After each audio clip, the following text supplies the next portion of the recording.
John's job was, he was a patrol officer in a tougher district in the city of Calgary, to just patrol the streets and help out on a wide variety of calls that would come in based on, that changed every day, from day to day.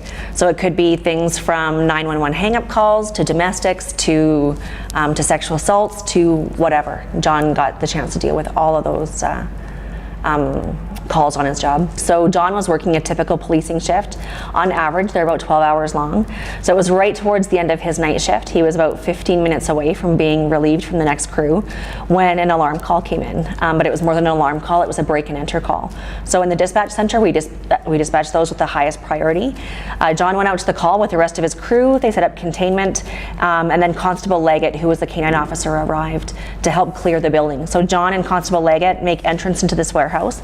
There's no safety lighting whatsoever, so all they really have for resources are their flashlights and the powerful nose of the canine dog. They go through the warehouse and they clear the entire main level of the warehouse, and no bad guy found. They came up to a mezzanine level, which is just those half of floors that are built in companies for extra storage or office space, but the only access to the top of this mezzanine level was a simple ladder, so clearly we're not sending the dog. So John ascended the ladder and was doing exactly what he needed to be doing. It was just a basic 5x5 storage area, so he was checking around the boxes, probably a perfect place for a bad guy to hide. And then what happened next is John stepped from a secure floor onto a false ceiling where there was no safety railing put in place to indicate that the floor was changing. You know, add in the element of darkness and there wasn't even, you can even see a difference in texture. So when John stepped on that false ceiling, John fell through 9 feet to his death. It was 100% preventable. You know, as per the law, there should have been a safety railing put in place there. But I think that the things we come across as emergency responders, they're preventable in a wide variety of ways.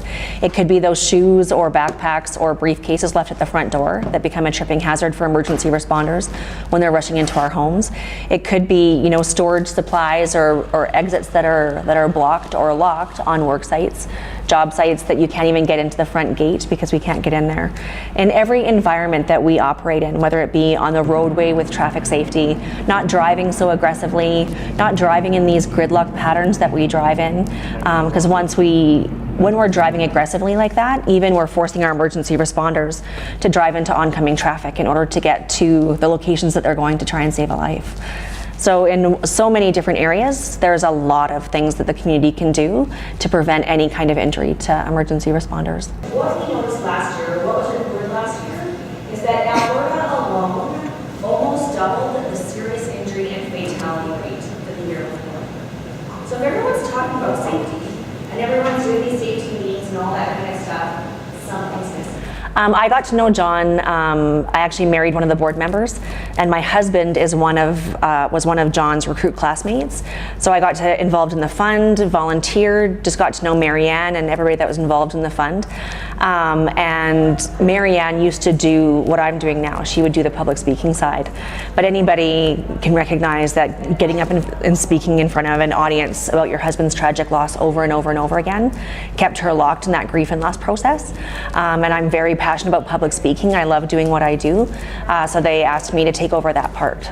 So the main mission is that we educate communities, whether it be schools, corporations, or homes, about keeping their environment safe enough that if an emergency responder needs to respond, that you've taken that safety level up to that high level where if we're kept safe, essentially everybody below that line is kept safe as well. You know, when we go and we talk to schools or that kind of stuff, we talk about having a different perspective with safety.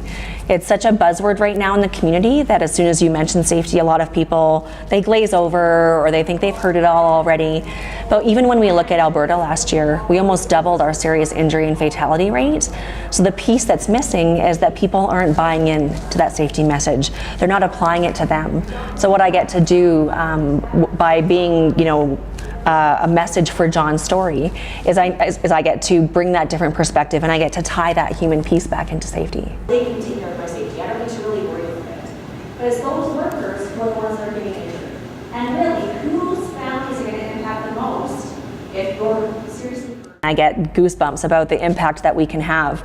For me, I don't see it as something that I'm doing. I see it that it's a gift that I get to carry on John's legacy.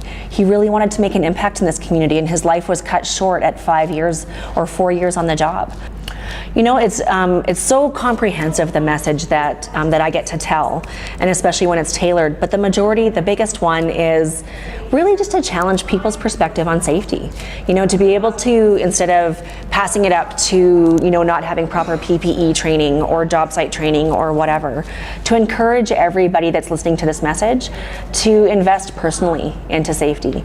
You know, whether it be you know, recognizing that they need to have enough sleep when they get onto the job, or that they need to be able to have the courage to speak up to when there's safety hazards on work sites and not worry about being the first one on the layoff list if you say something. So there's so many different ideas that we get to challenge throughout this presentation that it's applicable to so many different environments, and this message just needs to be heard by everybody.